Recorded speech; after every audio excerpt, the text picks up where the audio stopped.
I want you to change the world, and don't think that this is going to happen peacefully or you can do it alone. We need to kill the rich. You get out there, you use your weapons, and you rip Washington apart. You hunt down the billionaires, the bank bosses, the CEOs, the scumbags and the liars, the governors, the lobbyists, the senators, because they're all the same, and you hang them. Good morning, everyone. It is May 20th, 2018. I'm Eric. How's everyone doing? I'm here at Zero Hedge. Which states, or U.S. states, was the middle class crushed the most?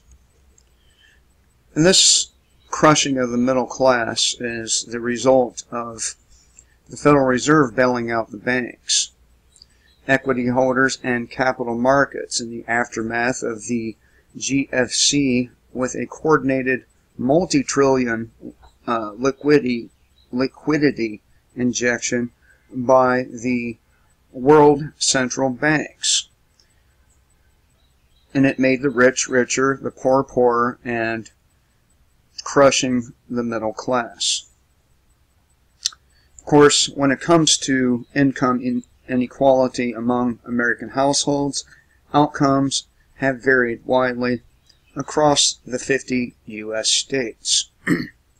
The impact of international competition gets a lot of the blame, along with automation.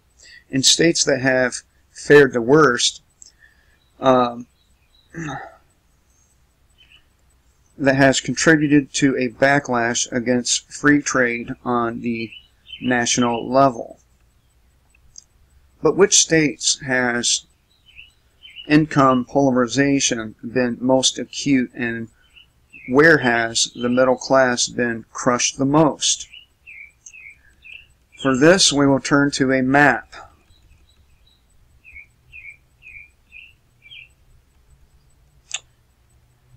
Okay, let's look at this key here. The lighter color is low, slightly darker color moderate, and the darkest color high.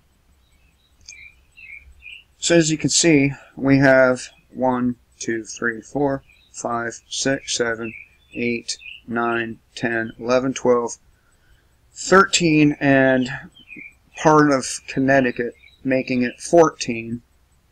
14 states that, or no, 16 states that are in the high range. My state is one of them. So it's probably time to get the fuck out of the state. As you can see, Georgia, Alabama, and Florida, they're very low among many others.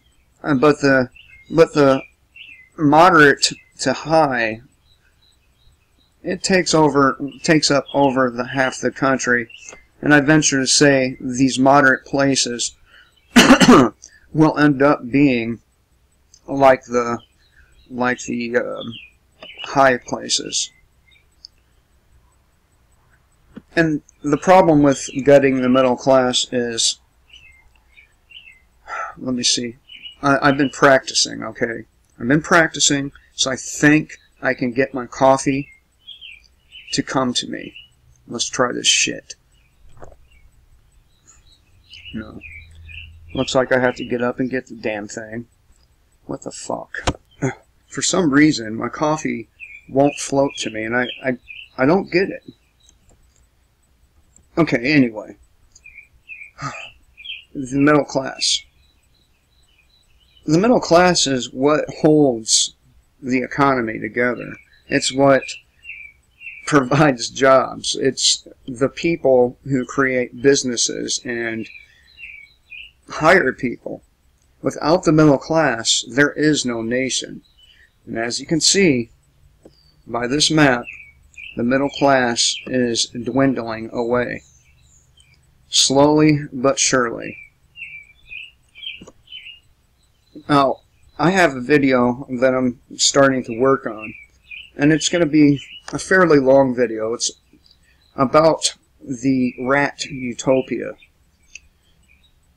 And in this video, I'm going to talk about how this doctor from the 1960s through the 70s had an experiment with rats. Everything was provided to them.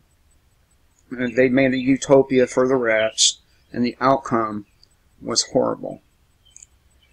So that's coming up, and it's directly related to this. So the middle class is dying out, and this is pretty evident across the board. There's only a handful of states that have a low change in the middle class, which I find hard to believe, this map. And the reason being is there's Illinois on here, and we all know Illinois has destroyed itself in overtaxation and so on. Now, Illinois is proposing to legalize recreational marijuana in order to help bail the state out of their financial troubles. However, the police departments across the nation are beginning to say that, well, if you legalize marijuana, we're going to have to euthanize our drug dogs because we can't retrain them. How about this? How about this? How about you don't euthanize your drug dogs? How about when they hit on marijuana and you find it, you just ignore it? How's that? That way you don't have to kill your dogs, and marijuana remains legal. You don't have to kill the drug dogs. You don't have to retrain them. You simply have to ignore their hits on marijuana. Well, I don't agree with people going to jail for cocaine or heroin or pills. But, you know, you don't have to kill the drug dogs because marijuana is legal. That's ridiculous. This country is falling faster and faster. And the reason is we can draw direct connections from that rat utopia experiment to current modern day society. Be looking for that video because it's going to be very important, and I'm going to take my time. I'm going to edit it very well. If I stutter, stammer, or any of that shit, I will start over. I'm going to make sure that it's a very, very high quality production. Who knows? I might even have someone else talk for me. But it's very, very compelling, and I do believe there's a correlation to the findings of that experiment and a lot of the things that are going on in our country and around the world. So I look forward to putting that video out. But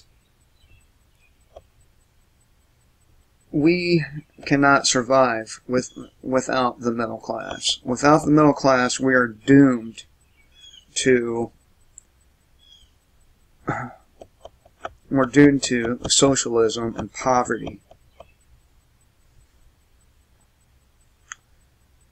Okay, so we could look at Nevada and Arkansas as an example. Two states that had the greatest increase in polarization during 2000 through 2016. In these states, education played only a small countervailing role as technology and international trade lowered living standards for some middle-class income households. Now, just over the last 2 years, my living standards have been diminishing. I can no longer afford my meds. I can't afford to go to the doctor, and I'm paying for it. I'm paying for it. It costs $300 each time I go to the doctor. I have to go once a month. And then, if I need meds, which I will, I'll have to pay for them, another $100. So, about $400 a month. And then I have to pay for a drug test because, you know, can't have a guy that smokes marijuana taking opiates. And I just can't have that, even though they work well together.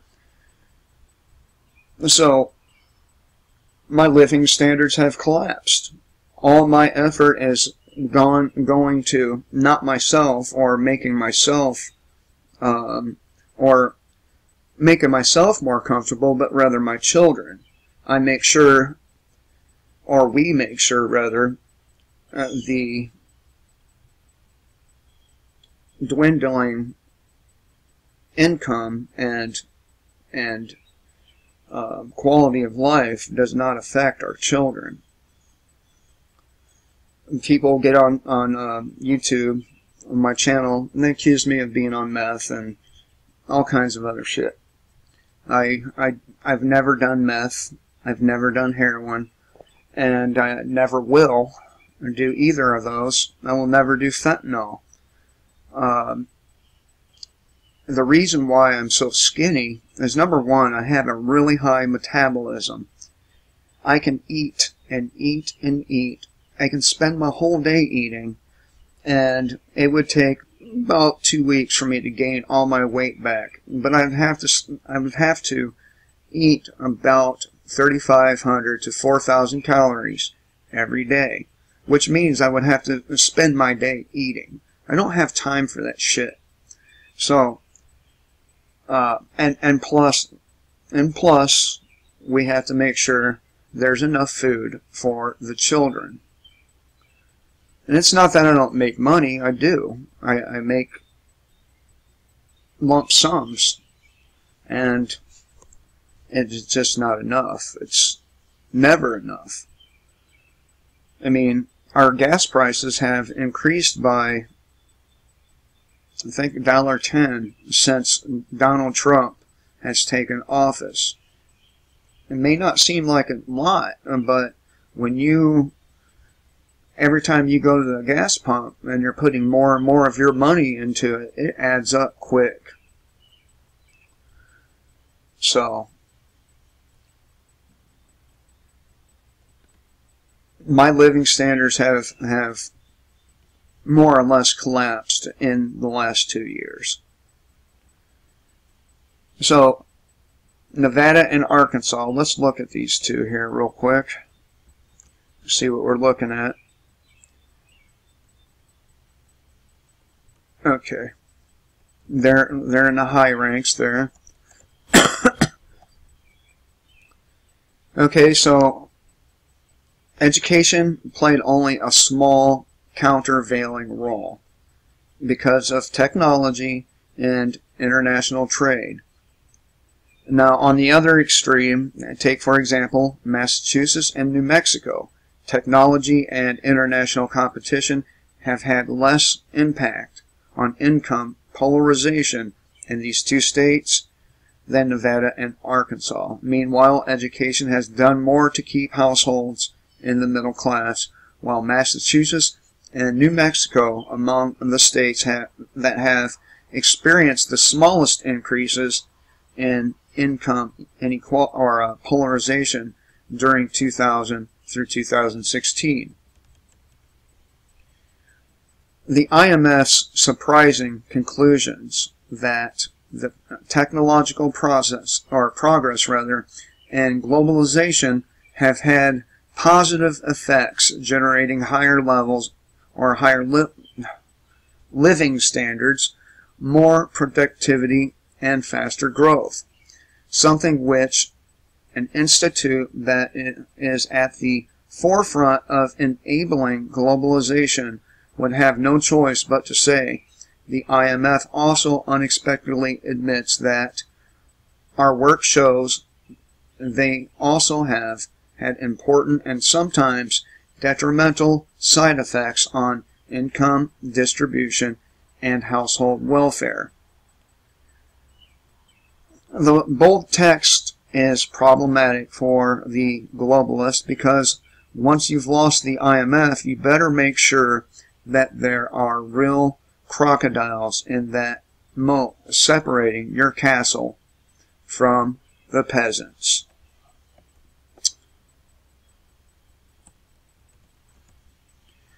Now, we have to ask the question, how many of these states are going to turn dark? How many of these states are going to just collapse? And how many of these states are going to end up in the lighter, moderate polarization? In my opinion, I would say over the next couple of years, these states will go, these states will get worse, and these states will begin their decay, their descent into collapse. Hope you all have a good day. Kill the state before it kills you.